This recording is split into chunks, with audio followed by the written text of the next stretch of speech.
अभी के टाइम पे हमारे पास में बहुत सारी टीचिंग वैकेंसीज सामने हैं। बट इतनी सारी टीचिंग वैकेंसी हमारे सामने होने के बावजूद भी हमारे माइंड में एक ही क्वेश्चन रहता है कि कुछ कुछ सवाल हमारे माइंड में घूमते रहते हैं कि कुछ फिक्स जो एग्जामिनेशन होते हैं उनका हम लोगों को वेट रहता है कि कब वो वैकेंसी आएगी और हम लोग उसके लिए प्रिपेयर करें। क्योंकि बहुत सारे कैंडिडेट ऐसे होते हैं जो लंबे टाइम से किसी एक एग्जाम पे डिपेंडेंट रहते हैं, किसी एक एग्जाम के लिए प्रिपेयर कर रहे होते हैं। बट वो वैकेंसी अगर काफी टाइम तक देखने को नहीं मिलती है तो फिर हमें थोड़ा ऐसा रहता है कि वो वैकेंसी नहीं आई। बात कर रही हूँ मैं यूपी में होने वाले सुपर टेट एग्जामिनेशन के बारे में कि ये एग्जामिनेशन जो है वो लास्ट टाइम हम लोगों को 2018 में देखने को मिला था और उसके बाद में वापस से इसकी वैकेंसी नहीं आई है। लेकिन अभी जो नया जो भी आयोग गठित हुआ है यूपी में, उसके बाद में ये जानकारी सुनने में आ रही है कि आने वाले टाइम में हम लोगों को सुपर टेट का एग्जाम जो है वो देखने को मिलेगा। तो आज की वीडियो में हम लोग सुपर टेट के बारे में बात करेंगे कि सुपर टेट का एग्जामिनेशन होता क्या है, एलिजिबिलिटी क्राइटेरिया क्या रहता है। बात करेंगे कि इस एग्जाम को कौन कौन भर सकता है, एज लिमिट के बारे में और कुछ इंपॉर्टेंट टर्म्स जो इस एग्जामिनेशन के लिए वेरी वेरी इंपॉर्टेंट है उस पर भी हम डिस्कस करेंगे। उसके अलावा इसका पेपर पैटर्न क्या रहता है and then last and final हम लोग बात करेंगे सिलेक्शन प्रोसेस क्या रहता है इस एग्जामिनेशन को देने के बारे में। तो फिर चलिए बिना किसी देरी के वीडियो को स्टार्ट करते हैं। फर्स्टली हम लोग बात करते हैं कि इस एग्जामिनेशन को कौन कौन भर सकता है। इस फॉर्म को अगर ये वैकेंसी हमारे सामने आती है आगे आने वाले टाइम में तो आप इस एग्जाम के लिए एलिजिबल है या नहीं है। सबसे पहले मैं बात करूं इस एग्जाम को लेकर तो देखिए, अगर आप लोगों ने 12th किया है और 12th के बाद में अगर आप लोगों ने डीएलएड किया है, डीएलएड किया है या फिर अगर आप लोगों ने बीएलएड किया है, 12th प्लस डीएलएड या बीएलएड, तो फिर आप इस एग्जामिनेशन के लिए अप्लाई कर सकते हैं। अगर मैं 2018 वाली भर्ती की बात करूं तो देखिए उस एग्जाम में आप लोगों को जो है वो बीएड वालों को एलिजिबल किया जाता था। उस टाइम पर बीएड वाले कैंडिडेट इस एग्जाम को दे सकते थे। बट अभी के टाइम पे जो है वो बीएड कैंडिडेट को इस एग्जामिनेशन के लिए अलाउ नहीं किया जाता है। हम सबको पता है कि फर्स्ट टू फिफ्थ क्लास के लिए नहीं अलाउ किया जाता है बीएड वालों को। तो इस एग्जाम में अभी के टाइम पर तो जब हम बाकी वाला एग्जामिनेशन देखते हैं फर्स्ट टू फिफ्थ वाले, तो उसके अंदर बीएड वालों को अप्लाई करने का मौका नहीं दिया जाता है। अब आगे देखते हैं कि क्या प्रोसीजर रहता है। बट अगर पहले की बात करूं, जब 2018 में ये वैकेंसी आई थी और इसका एग्जामिनेशन हुआ था, तब डीएलएड वाले भी इस एग्जाम के लिए अप्लाई कर सकते थे एंड बीएड वाले भी। बट अभी के कुछ एग्जाम्स में बीएड वालों को अप्लाई करने का मौका नहीं दिया जाता है और आगे आने वाले टाइम में मौका नहीं दिया जाएगा। और अगर कुछ और अलग रूल्स बन जाते हैं तो वो तो जब रूल आएगा तभी हम कुछ अलग बात कर सकते हैं। उसके बाद में हम लोग बात करते हैं कुछ एक इम्पॉर्टेंट बात की कि ये एग्जाम दे कौन सकता है। ये तो जनरली सबको पता होता है कि 12th होना चाहिए, साथ साथ में डीएलएड या फिर बीएलएड होना चाहिए या फिर बीटीसी जिसको आप लोग बीएसटीसी भी बोलते हैं। तो इस तरीके से आप लोगों के पास में डिप्लोमा कोर्स जो 2 साल का होता है, 12th प्लस डिप्लोमा कोर्स, वो आप लोगों के पास में होना चाहिए। उसके बाद में देखिए सुपर टेट का एग्जामिनेशन देने के लिए आप लोगों के पास में या फिर तो सुपर यूपी टेट का पेपर 1 होना चाहिए, पेपर 1 जो हम फर्स्ट टू फिफ्थ के लिए अप्लाई करने के लिए करते हैं, या फिर आप लोगों के पास में सी टेट का पेपर 1 होना चाहिए, या फिर तो आप लोगों के पास में यूपी टेट का पेपर 1 होना चाहिए या फिर आप लोगों के पास में सी टेट का पेपर 1 होना चाहिए। इन दोनों में से कोई भी एक पेपर अगर आपके पास में है तो आप लोग सी टेट के लिए अप्लाई कर सकते हैं। जनरली ये दोनों पेपर जो होते हैं वो 150 मार्क के होते हैं एंड आप लोगों को सिर्फ और सिर्फ एलिजिबल मार्क लाने होते हैं। 90 मार्क दोनों एग्जामिनेशन के लिए जो है वो 90 मार्क होते हैं। अगर आप लोग 90 मार्क लाते हैं एज अ जनरल कैटेगरी तो आप लोग जो है वो सुपर टेट के लिए एलिजिबल है।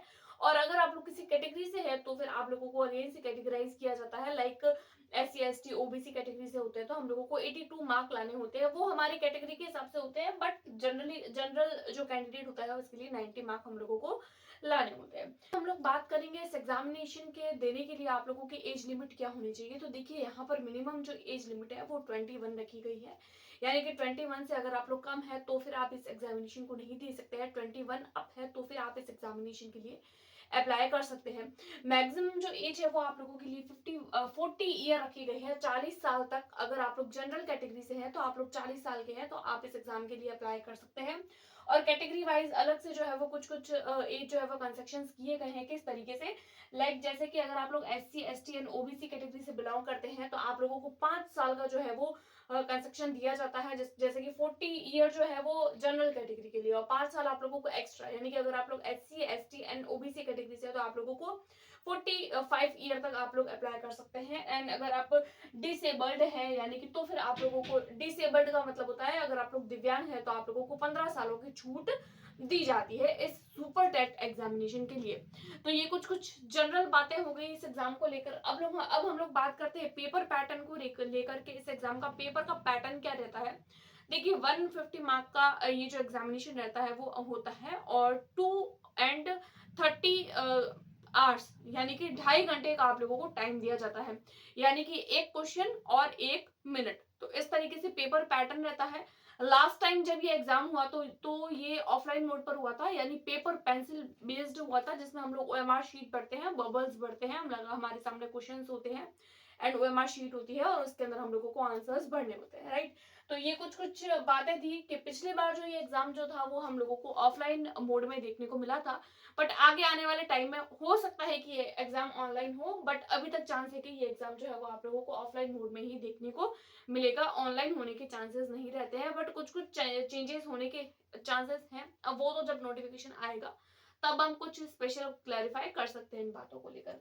टोटल मार्क जो होते हैं वो 150 होते हैं, एंड टाइम आप लोगों को जो है वो 150 मिनट ही दिए जाते हैं। ये कुछ कुछ बेसिक बातें हैं जो मैंने आप लोगों के साथ में ऑलरेडी शेयर कर चुकी हूँ मैं आप लोगों के साथ। अब हम लोग बात करते हैं सिलेक्शन मेथड की। तो देखिए मैंने बात कर चुकी हूँ पहले मैं कि आप लोगों को इस एग्जामिनेशन के लिए UP TET and C TET का मार्क चाहिए होते हैं, यानी कि इसका सर्टिफिकेट चाहिए होता है। C TET and UP TET जो होता है वो सिर्फ और सिर्फ एक एलिजिबिलिटी क्राइटेरिया है, इसमें आप लोगों का कोई मार्क इसके इस मेन एग्जामिनेशन के अंदर कोई ऐड नहीं होता है। तो सी टेट का अगर आप लोग एग्जाम दे रहे हैं, या फिर यूपी टेट का एग्जाम दे रहे हैं, या फिर अगर आप लोग ऑलरेडी क्वालिफाई कर चुके हैं, तो आप लोगों को इस चीज की चिंता करने की जरूरत नहीं है कि मेन जो आप लोगों का सिलेक्शन प्रोसीजर होता है उसके अंदर आप लोगों के इसके मार्क्स भी काउंट होंगे, इनके मार्क्स आप लोगों के इसके अंदर काउंट नहीं होते हैं। 90 मार्क आप लोगों को जो है वो पासिंग मार्क लेकर आने हैं, सिर्फ 90 मार्क लेंगे, उसके अलावा आप लोगों को सीटेट एंड यूपी टेट के लिए चिंता करने की जरूरत नहीं है। बट हाँ, कुछ कुछ मार्क्स काउंट होते हैं। किसके मार्क्स काउंट होते हैं उस पर थोड़ी चर्चा कर लेते हैं। सिलेक्शन मेथड इसका ये रहता है कि देखिए इस एग्जामिनेशन के लिए एक तो आप लोगों को इसका एक रिटर्न एग्जाम देना होता है, जिसको हम लोग सुपर टेट इतनी देर से जो बात कर रहे हैं वही। आप लोगों को इसके लिए एक सुपर टेट का एग्जाम देना होगा। रिटर्न जो एग्जाम होता है पेपर पेंसिल टेस्ट वो हम लोग देते हैं, और 60% मार्क जो है वो आप लोगों के फाइनल सिलेक्शन में आप लोगों के सुपर टेट एग्जामिनेशन के लिए काउंट होते हैं। उसके बाद में 10th के मार्क 10% आप लोगों के 10th के काउंट होते हैं, 12% अगेन से 10th, एंड ग्रेजुएशन के आप लोगों के 10% काउंट होते हैं। देन अगर आप लोगों ने डीएलएड कर रखा है तो उसके भी 10% आप लोगों के काउंट होते हैं।